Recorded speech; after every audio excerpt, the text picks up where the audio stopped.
अस्सलामुअलैकुम, खुशामदीद। अस्सलाम वालेकुम, क्या हाल है? उम्मीद है खैरियत से होंगे। अल्लाह पाक हम सबको अपने हिफ्ज़-ओ-मान पे रखे। आज का हमारा टॉपिक है वेपर प्रेशर। डेफिनेशन तो यहाँ लिखा हुआ है, पेपर के अंदर ये डेफिनेशन लिखोगे 1 नंबर आपको मिल भी जाएगा। लेकिन हमारा काम सिर्फ डेफिनेशन को नहीं लिखना है, हमें उसके अंदर के पूरे कॉन्सेप्ट को भी समझना है, ताकि उसके अंदर से कोई चीज़ एमसीक्यूज़ वगैरह में आए तो वो भी तो हम सॉल्व कर सकें। अगला है मेज़रमेंट। गैस का प्रेशर मालूम करने का 2 ऑपरेटर्स हमारे पास मौजूद होता है। एक होता है बैरोमीटर, दूसरा होता है मैनोमीटर। बात आती है यूनिट की कि भाई इसके कौन-कौन से यूनिट होते हैं। ये तीनों जो यूनिट है, ये तीनों नॉन एसआई यूनिट है, याद रखिएगा। ये तो हो गया डेफिनेशन, और मेज़रमेंट किससे करते हैं वो भी हो गया, यूनिट भी हो गया। अब बहुत अहम चीज़ बाकी है यहाँ पर, फैक्टर, कि किस फैक्टर पर ये डिपेंड करता है जिसकी वजह से ये जो हमारे पास वेपर प्रेशर है या तो ज्यादा हो जाए या तो कम हो जाए। तो जो चीजें लिखनी है लिखिए, क्योंकि सारी चीजें मुझे हटानी है यहाँ से।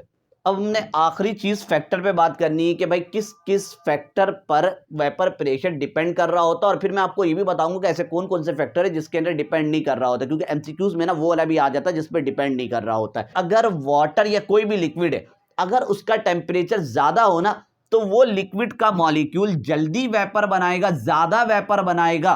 तो हम कह सकते, अब ज्यादा वेपर बनाएगा तो फिर फोर्स भी वो ज्यादा लगाएगा नीचे की तरफ। फोर्स के बढ़ने की वजह से प्रेशर अंदर बढ़ जाएगा।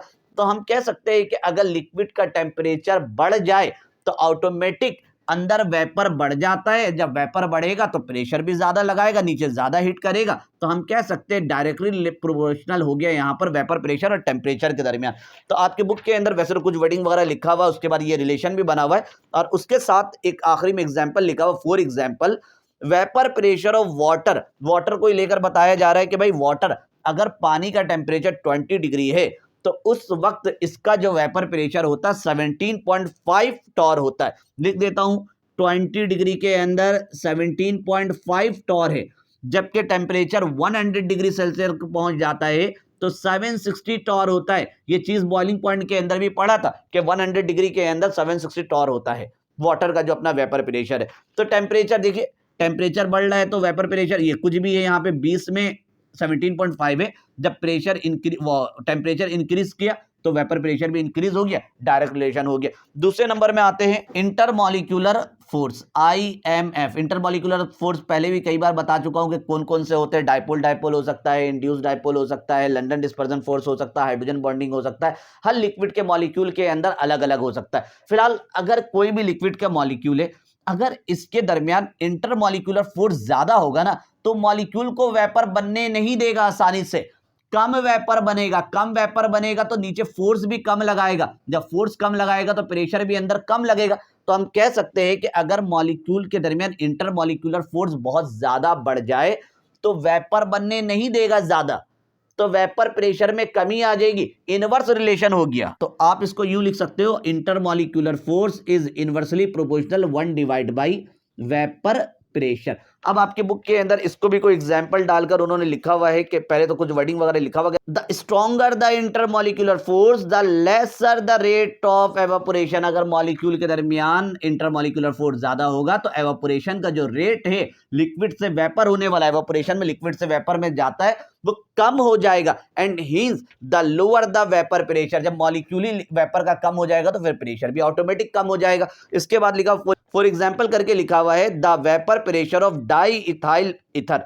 एक कंपाउंड है जो 20 डिग्री के अंदर 170 टॉर है। ये लिख देता हूं यहां पर, ये रहा डाई इथाइल ईथर और H2O दिया हुआ। दोनों का टेम्परेचर तो हमारे पास सेम है, टेम्परेचर तो सेम है, लेकिन दोनों के अंदर जो इंटरमॉलिक्यूलर फोर्स है ना वो अलग अलग है। यहाँ पे लंदन डिस्पर्जन फोर्स है, यहाँ पर हाइड्रोजन बॉन्डिंग है।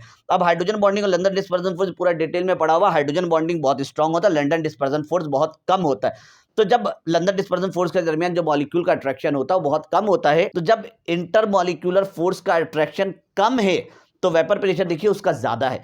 और जब इंटरमॉलिक्यूलर फोर्स अगर ज्यादा हो रहा है, हाइड्रोजन बॉन्डिंग में ज्यादा होता है, तो वहां पर हम देख रहे हैं वेपर प्रेशर कम आ रहा है। तो इनवर्स रिलेशन बन गया यहां पर, इसलिए आपके बुक के अंदर इनवर्स रिलेशन से लिखा हुआ होगा। इसके अलावा तीसरे नंबर में हमें मिलेगा नेचर ऑफ लिक्विड, के हर लिक्विड का ना नेचर अलग अलग होता है।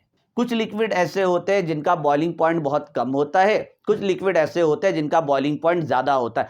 जिन लिक्विड का बॉइलिंग पॉइंट कम होता है उसका वेपर ज्यादा बन जाता है। जैसे आसान से अल्फाज में अगर हम एक तरफ ले ले अल्कोहल, एक तरफ अल्कोहल और एक तरफ वाटर लिया हुआ। अल्कोहल जो होता है ना, एक वॉलेटाइल, इथाइल अल्कोहल की बात कर रहा हूं यहां पर। ये अल्कोहल क्या, ये भी लिख देता हूं कि ये इथाइल अल्कोहल है।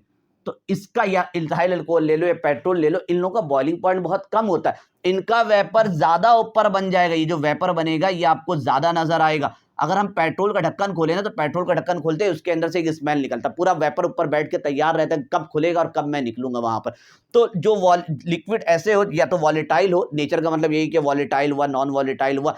इसके अलावा ऐसे लिक्विड जिनका बॉइलिंग पॉइंट कम होता है, उसका वेपर प्रेशर ज्यादा होता है। और ऐसे लिक्विड जिनका बॉइलिंग पॉइंट वगैरह ज्यादा हो, तो उसका जो वेपर बनता है ना, वो कम बनता है। तो हम यूं लिख सकते हैं कि भाई boiling point is inversely proportional 1 divide by vapour pressure.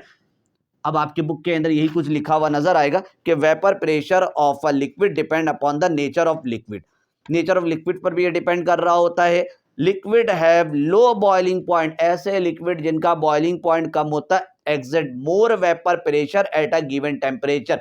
तो किसी भी टेम्परेचर के अंदर इसका जो वेपर प्रेशर होगा वो आपको ज्यादा मिलेगा, जो आपके पास लो बॉइलिंग पॉइंट वाले है। और जिनका बॉइलिंग पॉइंट ज्यादा होता है, उसकी टेम्परेचर में उसका वेपर प्रेशर आपको कम मिलेगा। अच्छा, एक और है आपके बुक के अंदर, भले नहीं लिखा हुआ साइज ऑफ मॉलिक्यूल पर, कि अगर मॉलिक्यूल का साइज बड़ा हो तो फिर ना वो वेपर ज्यादा नहीं बन पाएगा। चौथा करके मैं लिख देता हूं यहां पर कि साइज ऑफ मॉलिक्यूल, या तो मॉलिक्यूलर साइज, कि अगर मॉलिक्यूल का साइज बड़ा हो ना, तो वो लिक्विड से वेपर में मुश्किल से जाता है, आसानी से नहीं जाता है। जब वेपर कम बनेगा तो फिर प्रेशर भी कम लगाएगा।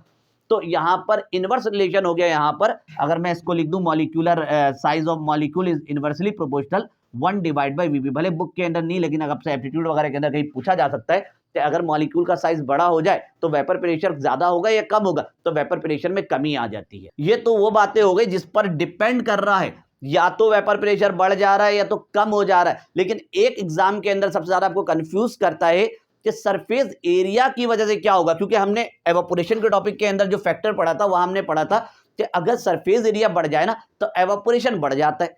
लेकिन यहां पर सरफेस एरिया के बढ़ने की वजह से वेपर प्रेशर में कोई चेंजिंग नहीं आ रहा है। तो ये बड़ा अजीब सा, बच्चे परेशान हो, सर अगर सरफेस एरिया बढ़ जाएगा तो फिर एवापोरेशन बढ़ जाएगा, तो फिर वेपर भी ज्यादा हो जाएगा, वेपर ज्यादा होगा तो फिर वो ज्यादा फोर्स लगाएगा, तो इसकी वजह से वेपर प्रेशर को भी बढ़ जाना चाहिए। लेकिन जवाब है कि नहीं बढ़ता है। तो वो मैं आपको रीजन बता देता हूं। इसमें से पहले ये वाला लिख लो जो डिपेंड वाला होता है, फिर मैं बताऊंगा कहां कहां पर डिपेंड नहीं कर रहा होता है।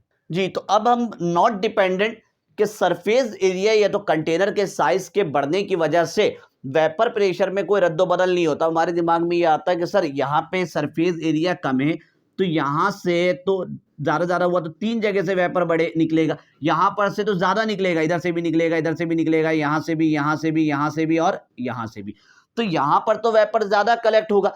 तो यहां पर जब ज्यादा कलेक्ट होगा तो यहां वेपर प्रेशर ज्यादा होना चाहिए, यहां वेपर प्रेशर कम होना चाहिए। तो फिर तो ये डिपेंड कर गया कि सरफेस एरिया बढ़ रहा है तो वेपर प्रेशर भी बढ़ना चाहिए। मैंने लिख दिया नॉट डिपेंडेंट।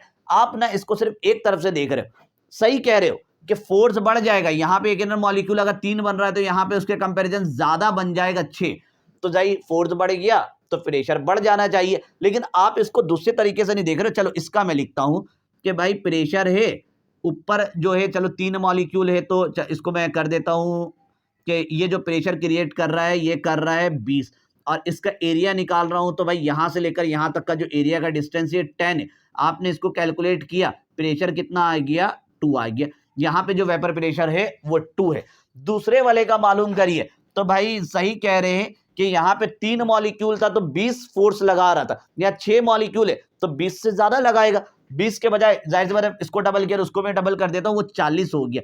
लेकिन यहां से यहां तक का एरिया देखो पहले कितना था, 10, ये भी तो मैंने डबल कर दिया ना, 20। तो अब भी आप जब रेशो निकालोगे ना तो रेशो वही आएगा वेपर प्रेशर का, जो यहां था वो वहां पर था। तो ये आपसे पेपर में ना पूछ लेता है एमसीक्यूज के अंदर कि बताइए किसके ऊपर डिपेंड नहीं कर रहा होता है, या किस पर डिपेंड कर रहा होता है। और आपके दिमाग में ये होता है कि भाई एवापोरेशन वाली बात इसके अंदर लिखा हुआ है, तो एवापोरेशन तो सरफेस एरिया पे डिपेंड कर रहा होता है, तो फिर वेपर प्रेशर भी डिपेंड कर रहा होगा। जवाब नहीं कर रहा होता, मैंने आपके सामने प्रूफ रख दिया है कि रेशो जब निकालते हो ना तो बिफोर एंड आफ्टर दोनों बराबर आ जाता है। जो सरफेस एरिया पहले था और सरफेस एरिया के बढ़ने के बाद भी जो वेपर प्रेशर का जो रेशो निकल कर आ रहा है फोर्स अपॉन एरिया का, दोनों सेम आ रहा होता है। एक और पे डिपेंड नहीं कर रहा होता है, अमाउंट ऑफ लिक्विड पे। अमाउंट ऑफ लिक्विड के लिक्विड का अमाउंट जो भी हो उससे एवापोरेट, नॉट डिपेंडेंट। जैसे आप लोग याद करते हैं पानी का बॉइलिंग पॉइंट 100 है, क्योंकि बॉइलिंग पॉइंट से डिपेंड कर रहा होता है। अभी हमने पीछे पढ़ा था कि भाई बॉइलिंग पॉइंट, जिस लिक्विड का बॉइलिंग पॉइंट कम होता है उसका वेपर प्रेशर ज्यादा बनता है। तो boiling point is inversely proportional 1 divide by VP, ये भी हम पढ़ कर आए थे। क्या बॉइलिंग पॉइंट डिपेंड करता है अमाउंट पर? तो जवाब है नहीं। हम जो याद करते हैं कि पानी का बॉइलिंग पॉइंट 100 डिग्री सेल्सियस है। कभी जिंदगी में हमने ये सुना है कि 1 किलो पानी का 100 डिग्री सेल्सियस होगा, 2 किलो का 200 डिग्री सेल्सियस? ऐसा तो होता ही नहीं। 1 किलो पानी का भी 100 डिग्री सेल्सियस होता है, 2 किलो का भी 100 डिग्री सेल्सियस होता है। तो बॉइलिंग पॉइंट वगैरह जिस तरह से वो अमाउंट से आजाद है, अमाउंट के बढ़ने या कम होने से उसमें कोई रद्दो बदल नहीं होता है। तो इसी तरह से वेपर प्रेशर भी डिपेंड नहीं कर रहा होता है। चाहे लिक्विड जितना बढ़ाना आप बढ़ा दीजिए अमाउंट पे, जितना कम करना कर दीजिए, उसका जो वेपर प्रेशर है वो अपना बरकरार रहेगा जो पहले था।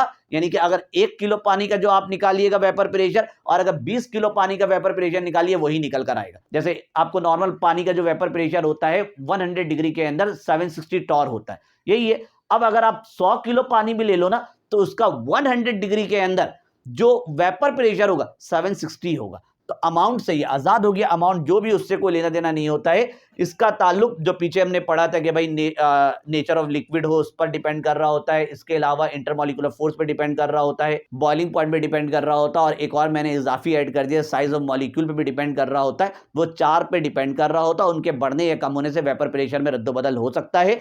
बाकी इस 2 चीजों पर डिपेंड नहीं कर रहा होता। सरफेस एरिया बोलो, अब सरफेस एरिया का मतलब ये, और कंटेनर का साइज, दोनों एक ही चीज है, एक ही हिस्से में हम डाल सकते हैं। इन दोनों के बढ़ने या कम होने से कोई रद्दोबदल नहीं होता है। और दूसरा अमाउंट ऑफ लिक्विड, अब लिक्विड का अमाउंट जितना भी आपको लेना है ले लीजिए, वो उससे कोई रद्दोबदल नहीं आएगा। आप 1 किलो पानी लीजिए या 1000 किलो पानी ले लीजिए, अगर दोनों का टेम्परेचर 100 डिग्री लेकर जाओगे तो दोनों का वेपर प्रेशर दोनों के अंदर 760 टॉर मिलेगा।